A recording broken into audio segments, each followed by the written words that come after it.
ወሲብ ለእናንተ ምንድን ነው? ከወሲብስ የምታገኙት የት ነው? ደስታ፣ እርካታ ወይስ ደግሞ በተቃራኒ ሀዘንና ጭንቀትን?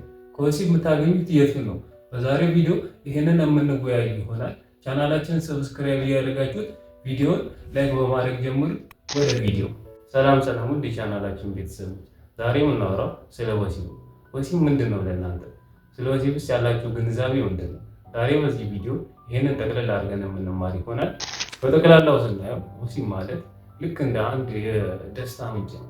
ወሲብ ደስታን የምናገኝበት ትልቅ የአካልም ሆነ የመንፈስ ደስታን የምናገኝበት ትልቅ የደስታ ምንጭ ነው። ግን ይሄም የሚሆነው ወሲብን አክብሮት አውቆ ስለተገበረው። አሁን አብዛኛው ሰው ወሲብ ልክ የጭንቀት የሀዘን ደስታ ማጣት መነሻ ሆኗል። አብዛኛው ትዳር ረጅም ዓመት የቆየ የፍቅር ግንኙነት አሁን እየፈረሰ ያለው ወይም ደግሞ የምንሰማው በወሲብ አለመጣጣም ወይ ደግሞ በሴክስ አለመጣጣም ነው። ይሄም የሚፈጠረው ወሲብን ካለመረዳት ወይም ደግሞ ስለ ወሲብ ካለን ግንዛቤ የተነሳ ነው። እኛ በመጣንበት ወይም ባደግንበት ማህበረሰብ ስለ ወሲብ ማውራት ወይም ደግሞ ስለ ወሲብ ከሰዎች ጋር መወያየት ልክ እንደ አስፈሪና አስነዋሪ ነገር ታርጎ ይቆጠራል። ይሄ ግን ፍጹም ስህተት የሆነና ልክ ያልሆነ አመለካከት ነው። ስለ ወሲብ ከትዳር አጋራችን ወይም ደግሞ ከፍቅረኛችን ጋር በደንብ መወያየት አስፈላጊ ነው። ይህንንም ችግር ይቀርፋል ብዬ ያሰብኳቸው 3 ዋና ዋና መፍትሄዎችን ይዤላችሁ መጥቻለሁ። ወደ መፍትሄዎቹ። መጀመሪያውና አንደኛው ግልጽ ውይይት ነው። ግልጽ ውይይት ስንል ሰዎች ወሲብ ዝም ብለው በደመ ነፍስ የሚመራ ይመስላቸዋል። ነገር ግን ያ ፍጹም ስህተት የሆነ ነገር ነው።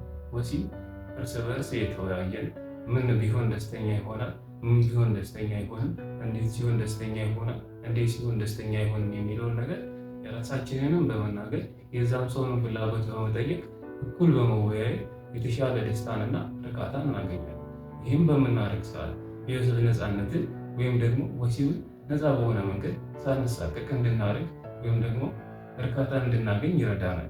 ይህም ደግሞ መፈጠሩ በወሲብ ብቻ ሳይሆን ህይወታችንም ላይ ግልጽ እንድንሆንና የተሻለ ግንኙነት እንዲኖረን ያደርጋል። ይህ መፈጠሩ ደግሞ የትዳር አጋር ወይም ደግሞ ፍቅረኛሞች ከሆነ የወደፊት ህይወታችንን ብሩህና የተሳካ ያደርገዋል። ወሲብ ላይ ግልጽ ሆኖ መወያየት፣ ፍላጎታችንን መናገር ሞር የተሻለ ጥቅም እናገኝበታለን ማለት ነው። ሁለተኛውና ቀጣዩ ደግሞ ፈቃደኝነትና ዝግጁነት ነው። ፈቃደኝነትና ዝግጁነት ስንል ወሲብ ላይ ወሲብ አጋራችን ፈቃደኛ ወይም ዝግጁ ካልሆነ ነገሩ የምናደርገውን ወሲብ የመሳካት እድሉ ወይም ደግሞ እርካታን የመስጠት እድሉ በዛው ልክ የጠበበ ነው። እንዴት የሚለውን ስናይ አሁን ወሲብ የሚፈጽመው ሰው ለነገሩ ካልተዘጋጀ ወይም ደግሞ ለነገሩ ፍቃድ ወይም ፍላጎት ከሌለው ያ ተግባር ወይም ደግሞ ያ የወሲብ ሁኔታ የኛ ብቻ ወይም ደግሞ የግል ደስታ ይሆናል ማለት ነው። ነገር ግን የወሲብ አጋራችን ፈቅዶና ተዘጋጅቶ የምንፈጽመው ከሆነ ያን ወሲብ ወይም ያን ግንኙነት የጋራ ደስታ ይሆናል። የጋራ ደስታ በሚሆንበት ሰዓት እኩል ደስታ ስለሚሆን፣ እኩል ፍላጎት ስለሚሆን፣ የሁለታችንም ጥረት ስለሚሞላበት ሞር የተሻለን ደስታ ማግኘት እንችላለን።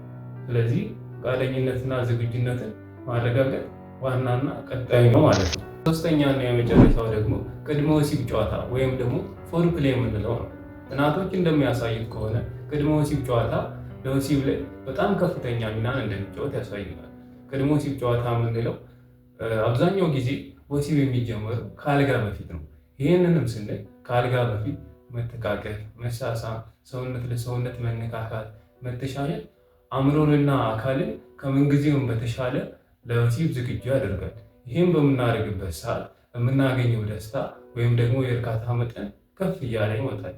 በወሲብ ግንኙነታችን ወቅት ቅድመ ወሲብ ጨዋታ የማይኖርና ያንን የማንፈጽም ከሆነ ቀጥታ ወደ ወሲብ ግንኙነት ወይም ደግሞ ወደ ገደለው ምንገባ ከሆነ የምናገኘውም የደስታ መጠን ወይም ደግሞ እርካታ መጠን ያነሰና ጭራሽ ደስተኛ እስካለመሆንም ድረስ የሚያደርስ ይሆናል። ይህም የቅድመ ወሲብ ጨዋታ ወሳኝና ከፍተኛ ሚና እንደሚጫወት እናያለን። ለማጠቃለያው ስንገባ ወሲብ እርጋታ በተሞላበትና በፍቅር በግልጽ በሆነ መንገድ የሚደረግ ግንኙነት ነው። ይህንንም በምናደርግበት ሰዓት የተሻለ እርካታ ጫፍ ላይ መድረስ እንችላለን። አብዛኛው ጊዜ አብዛኛው ሰዎች ወሲብ በሚያደርጉበት ሰዓት በፍጥነት ወይም ደግሞ በችኮላ ሲያደርጉ የተሻለ ደስታን የሚያገኙ ይመስላቸዋል። ነገር ግን ያ ፍጹም ስህተት የሆነና ልክ ያልሆነ ነገር ነው። ወሲብ ላይ እርካታ ጫፍ ለመድረስ ወይም ደግሞ ደስተኛ ለመሆን ረጋ ማለት፣ የዛን ሰው ፍላጎት መረዳት፣ እንዴት ቢሆን በምን አይነት መንገድ ቢሆን የተሻለ ደስታ እናገኛለን የሚለው ከዛ ሰው ጋር መወያየት፣ ግልጽ በሆነ መንገድ መነጋገር፣ ዝግጁነቱን ማረጋገጥ በጣም ወሳኝና ጠቃሚ ነገር ነው። ይህንንም በምናደርግበት ሰዓት የተሻለ እርካታ ላይ መድረስ እንችላለን። ግን ከላይ የዘረዘርኳቸው መንገዶች የማንጠቀም ደግሞ የማንተገብርም ከሆነ ልክ ያልሆነና ደስታ ያልተሞላበት ወሲብ እንፈጽማለን ማለት። ይህም ደግሞ ትዳራችንን፣ ግንኙነታችንን አደጋ ላይ ጥለዋል ማለት ነው። በወሲብ ደስተኛ ለመሆን ከላይ የዘረዘርኳቸው መንገዶች አንድ በአንድ በመተግበር የወሲብ ህይወታችንን ወደ ደስታ እንቀይረው እና የተሻለም ፍቅር ከትዳር አጋራችን ወይም ከፍቅር አጋራችን ጋር እናገኝላለሁ። መጨረሻ ቪዲዮአችን ከተመቻችሁ ወይም ያነሳነው ሀሳብ ከተመቻችሁ ቻናላችንን ሰብስክራይብ በማድረግ ቀጣይ በምን ዙሪያ እንድንወያይ እንደምትፈልጉ ኮሜንት ላይ ጻፉልን። ማውራት የምትፈልጉትን መጠየቅ የምትፈልጉትን ኮሜንት ላይ ጻፉልን። ግልጽ በሆነ መንገድ እንረዳዳለን፣ እንወያይበታለን። ቻናላችንን ሰብስክራይብ እያደረጋችሁ አብራችሁን ቆዩ።